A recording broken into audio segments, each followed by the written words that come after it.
Bonjour à tous. Alors comme mes autres invités, non seulement je vais remercier le comité de mobilisation de Paris 1, mais je vais peut-être aussi leur dire que finalement leur initiative ce soir, elle tourne peut-être, elle marque en tout cas peut-être un tournant sur la mobilisation de tous ceux qui subissent ou qui ont envie de lutter contre les violences policières. Et je souhaitais leur dire vraiment bravo, parce qu'aujourd'hui, pour la première fois dans un meeting, on a aussi bien, j'allais dire, des associations ou des victimes des quartiers populaires que des syndicalistes. Et c'est peut-être un tournant auquel on devra, en tout cas, on verra demain, on fera des propositions pour être intéressant contre le travail qu'on a à faire contre les brutalités policières. Donc vraiment merci à eux, je vous prie de les applaudir.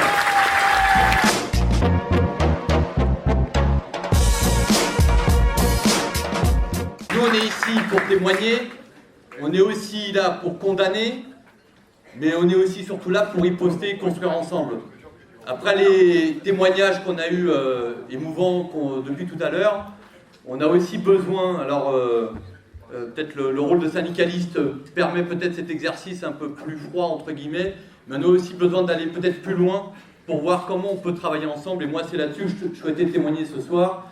Témoigner pour dire que la répression qui s'abat, au-delà de ce qui a pu être dit, effectivement elle a pris une ampleur nouvelle dans le cadre de les mobilisations contre la loi travail.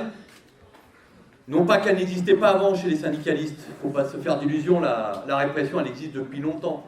Mais par contre elle a pris une ampleur parce qu'elle a eu des faits que vous avez tous pu constater, inédits, marquants, et qui touchaient des gens qui jusqu'à maintenant étaient, pour une part en tout cas, assez épargnés des violences policières dans un contexte politique que tout le monde connaît et sous un gouvernement dit de gauche qui n'en a certainement pas les valeurs, en tout cas au regard de ce qu'on a pu vivre. La deuxième chose qu'il faut constater, c'est que tous ces faits qu'une partie des jeunes aussi étaient concernés sur le fait d'être violentés, de recevoir en tout cas des coups en pleine gueule, d'avoir récemment un syndicaliste, je pense à lui de Sud, qui a perdu son œil et bien d'autres parce qu'on ne peut pas tous les citer.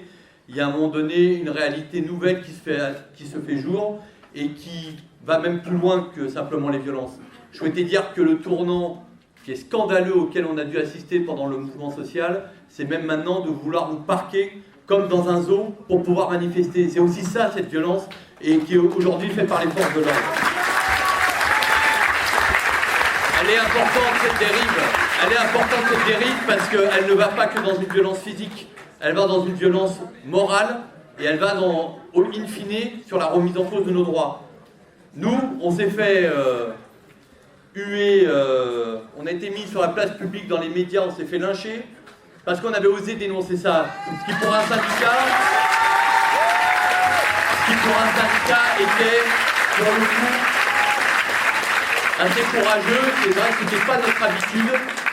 On s'en est pris des commentaires, et même des fois dans la CGT, il ne faut pas hésiter à le dire, parce que ça a choqué. Mais on en est fiers aujourd'hui, parce que cette affiche, elle est sortie au mois de mai. Et je crois qu'au mois de septembre, à vous voir tous ici dans la salle et avec tous les témoignages qu'on entend, on n'a jamais pu dire à quel point cette affiche est vraie. Et ça, on l'assume, on ne l'a jamais regretté, et il faudra en tout cas continuer à la diffuser. Ce qu'il faut dire dans cette violence, c'est que nous, on dénonçait deux choses en fait. Il y a une violence qui a été instrumentalisée, et ça il faut quand même le dire, d'hommes politiques qui ont utilisé les forces de l'ordre pour réprimer le mouvement social. Ça, c'est le premier message que nous, on tenait en tant que syndicalistes à faire passer, et c'est celui qu'on fait passer, parce qu'effectivement, on fait aussi jouer, pour des fois, pas tout le temps, mais souvent, aux forces de l'ordre, un rôle qui n'est pas le leur. Par contre, il y a quand même un deuxième message, et celui-là, il ne faut pas le minimiser, c'est un peu ce que les témoignages d'avant aussi mettaient en évidence, c'est qu'on ne peut pas simplement dire que c'est une violence d'État, si elle est réelle, je pense, c'est aussi une violence, j'allais dire, des fonctionnaires concernés eux-mêmes qui, dans leur attitude, ne sont pas non plus exemples de tout reproche dans leur manière d'appliquer ou de faire vivre leur métier. Et ça, c'est important parce qu'on ne peut pas simplement dire « Ah ben écoutez, c'est pas de notre faute, c'est les ordres qu'on reçoit, donc on applique ». Il y a aussi, et ça a été dit tout à l'heure par Guillaume, quand on le met en rapport avec un certain vote des forces de l'ordre aujourd'hui, une volonté pour certains d'entre eux d'aller à la bavure, en tout cas ils l'assument, même si après ils s'en excuseront ou qu'ils le nieront, et qui permet en tout cas pour une part d'entre eux, de tenir des propos comme on les a entendus tout à l'heure dans la scène qu'a vécu Guillaume, comme plein d'autres. Et je pense que c'est ça aussi qu'il faut savoir dénoncer, de dire qu'à un moment donné, il y a une manipulation politique, certes, mais il y a aussi une réalité des comportements des agents eux-mêmes qui n'est pas excusable et que l'on doit combattre, en plus de la première argument que je voulais vous donner.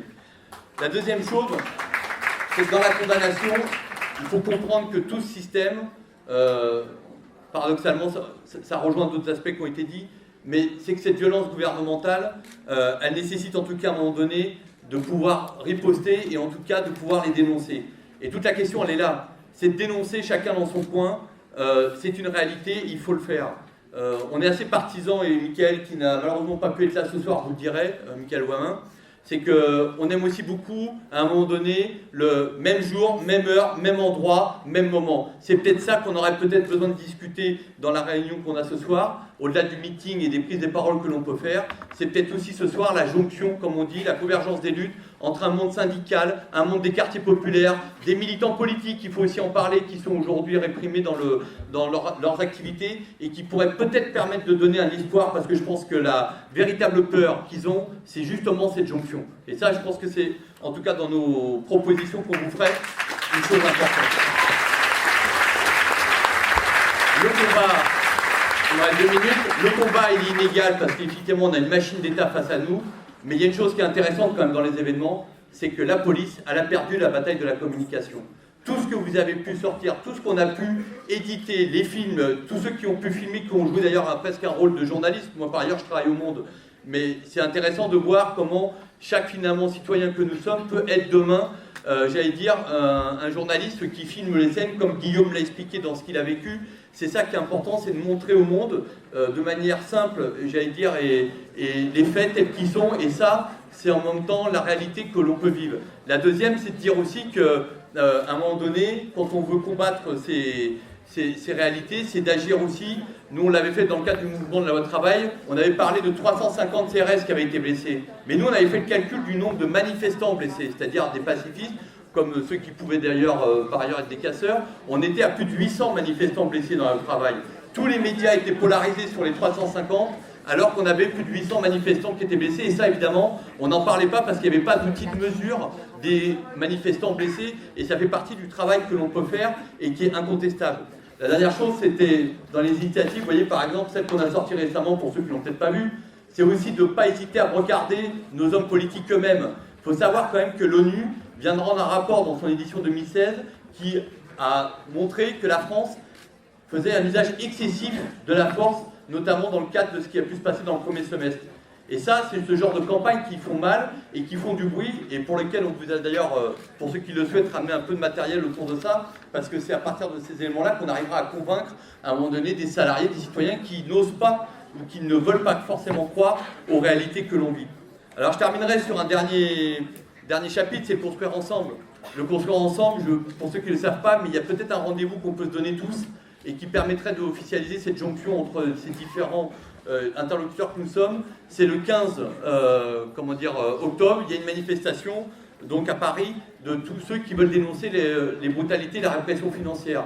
Ça, c'est un rendez-vous auquel, en tant que syndicaliste ou en tant qu'associatif, on se propose de tous se redonner et d'y aller, et en même temps de pouvoir avoir d'autres rendez-vous.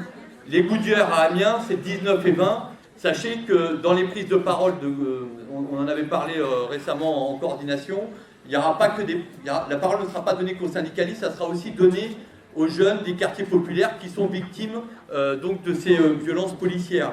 Et enfin, peut-être la dernière chose, pour Amiens, évidemment pour ceux, parce que je sais que beaucoup d'entre vous, certains voulaient y aller, il y a la question des transports, et donc sachez qu'il y a des bus qui sont organisés. Il y a Gaël d'ailleurs de Sud PTT 92 qui est là, qui peut vous vendre les bons de soutien, et pour ceux qui sont intéressés pour venir, qu'ils se rapprochent de nous pour pouvoir être assez nombreux sur Amiens. Enfin, la dernière chose dans les propositions, nous on a un certain talent dans les affiches, peut-être que ça serait l'occasion, si tous les interlocuteurs en sont d'accord, et toutes les autres associations qui ne peuvent pas être là, peut-être de faire une affiche commune pour, comme on dit, leur faire peur, parce qu'à un moment donné, avoir un support commun, je pense que ça serait la meilleure démonstration qu'on pourrait leur faire. Voilà, je vous remercie à tous.